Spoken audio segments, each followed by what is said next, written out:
We see it? Yes. Okay. So hi everyone. It's a pleasure to show you my project. I'm Eude Lepicard, so I'm currently doing a PhD in the team of Vivien Chevalet and Rebecca Piskorowski. And so today I will talk to you about how the hypothalamic supramammillary input to hippocampal area CA2 is altered in a mouse model of the 22q11.2 deletion syndrome. So firstly, as you have heard a few times today, so the supramammillary nucleus have inputs in the hippocampus at the dentate gyrus and the CA2 area. And so my project is focused on the supramammillary nucleus called also the SUM to the CA2 area.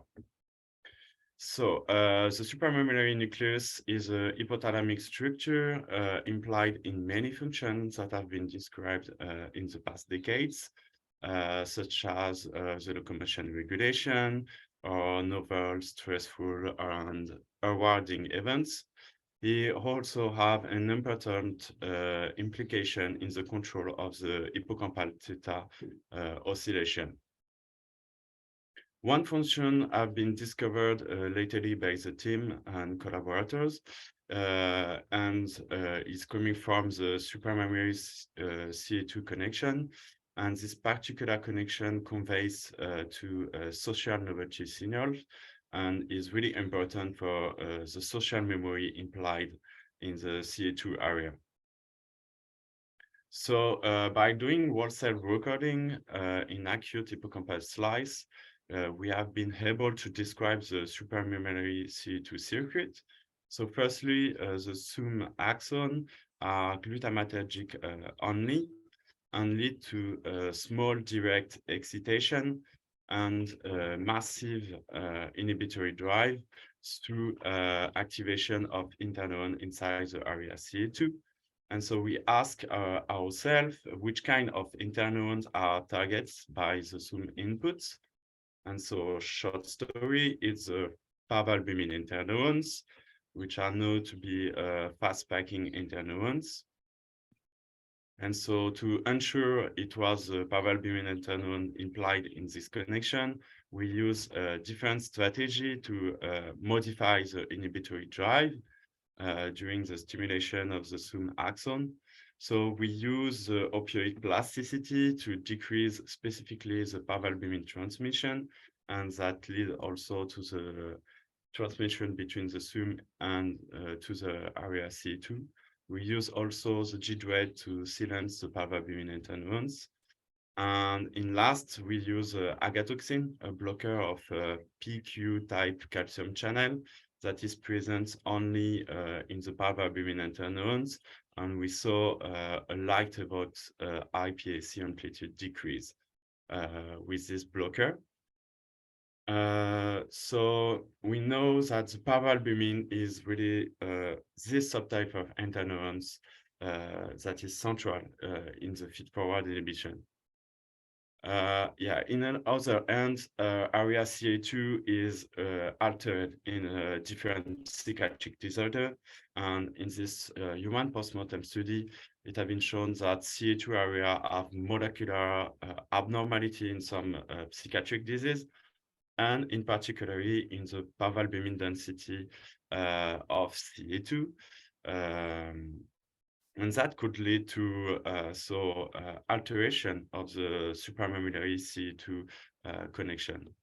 To search further, we use one particularly genetic disease called the 20q11.2 deletion syndromes, which is a genetic deletion around 30 genes are missing. And so to study this deletion syndrome, two mouse models have been created, the HDL and the DF16 mouse model. And so the team have firstly well described the modification in CA2 in the DF16 mouse model. And one of the results is they showed that there was a loss of PV staining only in CA2 area.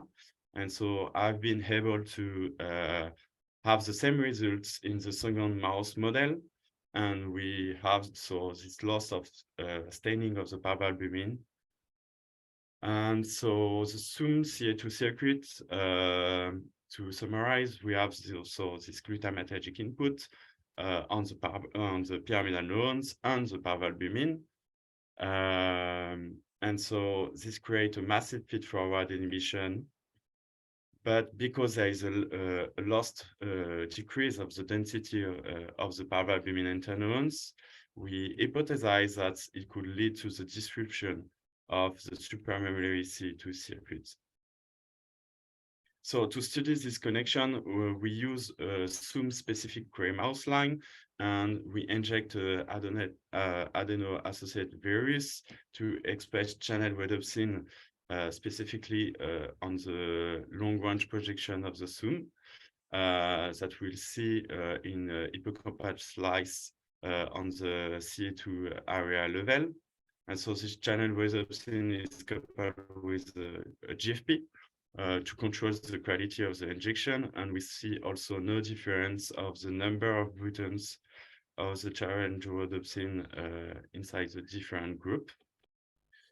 And so by doing current clamp recording on the pyramidal neuron, we see an increase of the light evoked postsynaptic amplitude in the deletion syndromes. So the connection is modified. But since the supramammillary projection do synapse on the parvalbumin and the pyramidal neurons, we needed to separate the direct excitation from the feed-forward inhibition.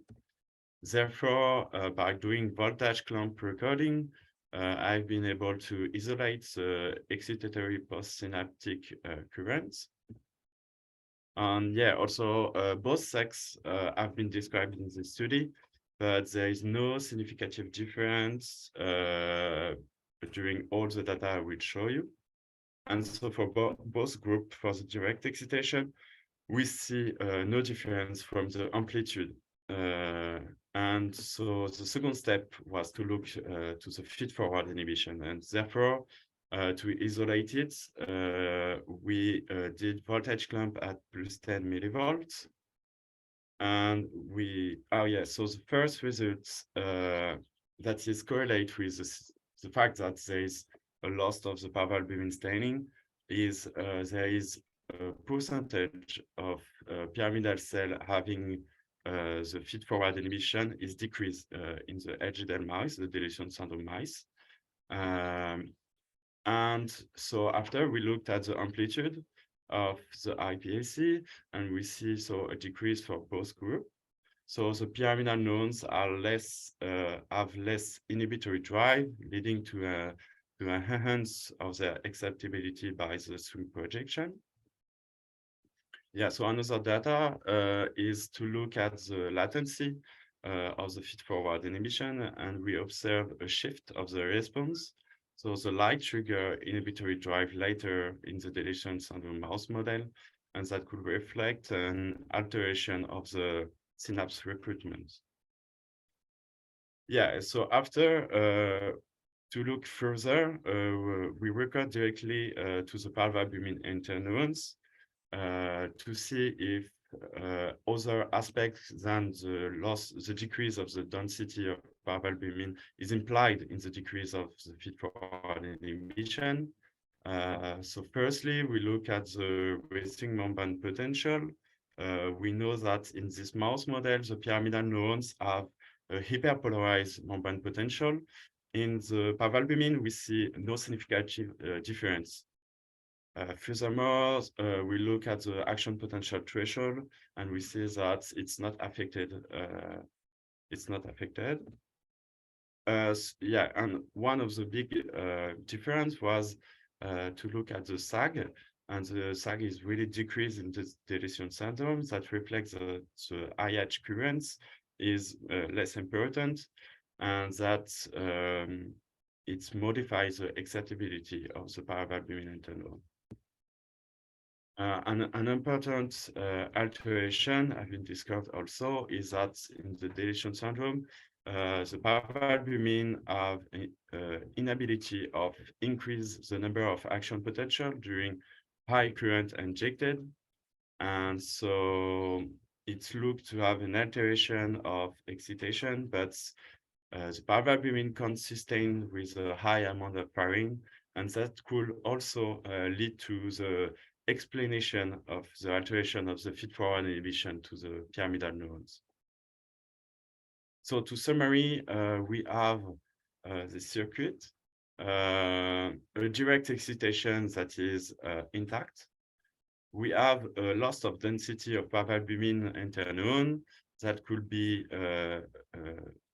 that could have consequence on the decrease of the feed-forward emission, but also the alteration of the action potential property can be combined with the loss of density to lead to the feed-forward inhibition alteration. And the next step will be to record directly the parvalbumin interneuron during the light stimulation of the supramammillary axon to really describe entirely the desynaptic connection leading to this decrease of the feed-forward inhibition. And yeah, to finish, I would like to thank my team that participate to my results. Also to the former member that participate to some of the results that you have seen. And yeah, I would specifically thanks my supervisor, Rebecca Piskowski. So thanks all of you to have listening my talk.